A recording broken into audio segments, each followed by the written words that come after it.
Nelle vicinanze di Washington, New Hampshire, vi furono altri due uomini che insieme a Frederick Wheeler furono decisivi nella storia del sabato: T.M. Preble e Cyrus Farnsworth. T.M. Preble scrisse un opuscolo intitolato Opuscolo che mostra come il settimo giorno debba essere considerato come il sabato. Questo scritto ebbe una grande influenza e arrivò fino a Paris Hill, nel Maine, e anche alla casa di Joseph Bates. Bates lo lesse e ne fu coinvolto, ma volle fare delle ulteriori ricerche.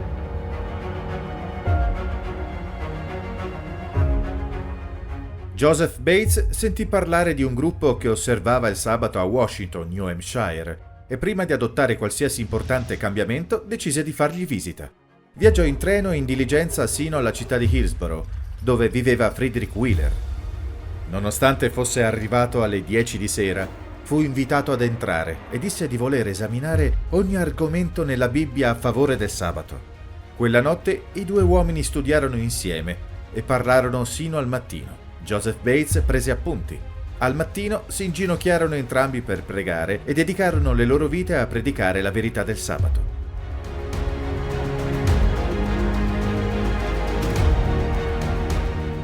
Il giorno successivo, i due uomini affrontarono un viaggio di 12 miglia verso la casa di Cyrus Farnsworth. Lì, in una calda giornata all'ombra degli aceri del giardino di casa, Frederick Wheeler e Cyrus Farnsworth continuarono il corso intensivo di Joseph Bates sul sabato. Grazie anche all'opuscolo di T.M. Preble sul sabato, Bates è ora totalmente convinto. Si congedò e partì per il suo viaggio di 3 giorni verso casa, con molto a cui pensare.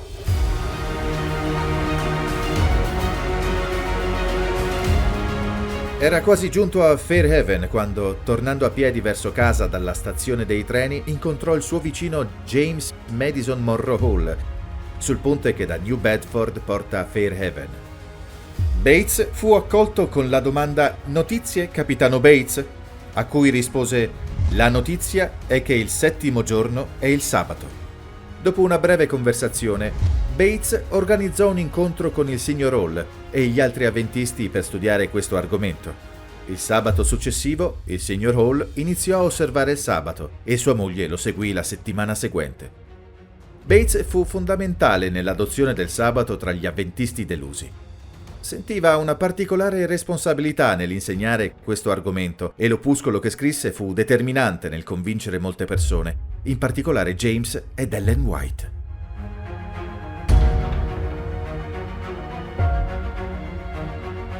Joseph Bates era a casa a scrivere quando sua moglie entrò e disse di aver bisogno di altra farina per fare il pane. Allora lui andò al negozio e usò il poco denaro rimasto per comprare 1,8 kg di farina. Sua moglie Prudence si arrabbiò molto, prima di tutto perché aveva utilizzato tutto il denaro che avevano e secondo perché quel denaro era bastato solo per comprare 1,8 kg di farina. Gli chiese cosa avesse intenzione di fare e lui rispose che avrebbe scritto un libro sul sabato e lo avrebbe diffuso nel mondo. Circa mezz'ora più tardi sentì il bisogno di andare all'ufficio postale e quando arrivò scoprì che c'era una lettera per lui. Non aveva i soldi nemmeno per ritirarla, ma chiese al direttore dell'ufficio se potesse aprirla lui. Quando lo fece, scoprì che dentro c'era una banconota da $10. Usò quei soldi per comprare una scorta più cospicua di alimenti e anche per organizzare la pubblicazione del suo prossimo opuscolo.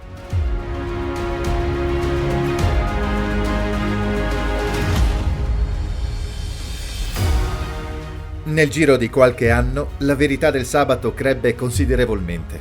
Nel 1848 ci furono 6 conferenze sul sabato e Bates presentò molte di loro.